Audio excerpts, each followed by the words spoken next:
সংগঠনকে তৃণমূল স্তর থেকে আরো শক্তিশালী করা এবং জনমুখী করে তোলার লক্ষ্যে বিজেপির পক্ষ থেকে তৎপরতা অব্যাহত রয়েছে। সেই লক্ষ্যকে সামনে রেখে এবার খোয়াই জেলায় অনুষ্ঠিত হয়েছে বিজেপির কার্যকর্তা সম্মেলন।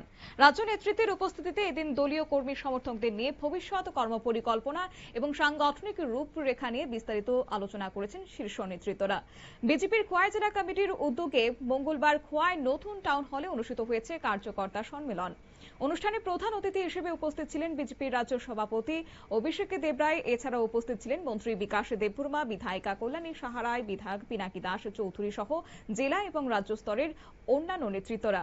তবে কর্মী সমর্থকদের উদ্দেশ্যে বক্তব্য রাখতে গিয়ে কি জানিয়েছেন বিজেপির প্রদেশ সভাপতি অভিষেক দেবরায়, শুনুন। কাল থেকে আমার জেলা সভা শুরু হয়েছে। ভারতীয় জনতা পার্টির প্রদেশ সভাপতি নির্বাচিত হওয়ার পর প্রথমে আমার সাউথ জেলা দিয়ে আমাদের কর্মসূচি শুরু হয়েছে। তো কার্যকর্তা সম্মেলন, কার্যকর্তাদের সাথে পরিচয় এবং আগামী দিনের রূপরেখা, সেই বিষয় নিয়ে আমাদের দীর্ঘক্ষণ জেলা অফিসে মিটিং আমরা করেছি। এখন কার্যকর্তাদের সাথে আমরা মত বিনিময় করব আগামী দিনে আমাদের দিশা কী হবে।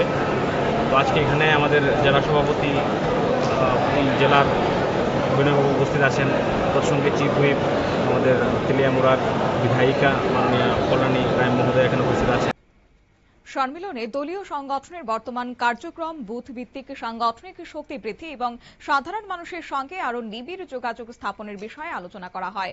উপস্থিত কর্মী সমর্থকদের উদ্দেশ্যে বক্তব্য রেখে অভিষেক দেবরায় জানান, আগামী দিনে সংগঠনকে আরো শক্তিশালী এবং বলিষ্ঠ করে গড়ে তোলার লক্ষ্যে সুস্পষ্ট রূপরেখা তৈরি করা হচ্ছে। তিনি আরো বলেন যে সরকারের উন্নয়নমূলক কর্মকাণ্ড এবং জনকল্যাণ প্রকল্পগুলিকে মানুষের দোরগোড়ায় পৌঁছে দেওয়ার পাশাপাশি সাধারণ মানুষের সমস্যা এবং প্রত্যাশার সঙ্গে সংগঠনকে আরো নিবিড়ভাবে যুক্ত করাই হচ্ছে এই সম্মেলনের মূল উদ্দেশ্য। নিয়ে নিচ্ছি ছোট্ট একটি বিজ্ঞাপন বিরতির, সঙ্গে থাকুন।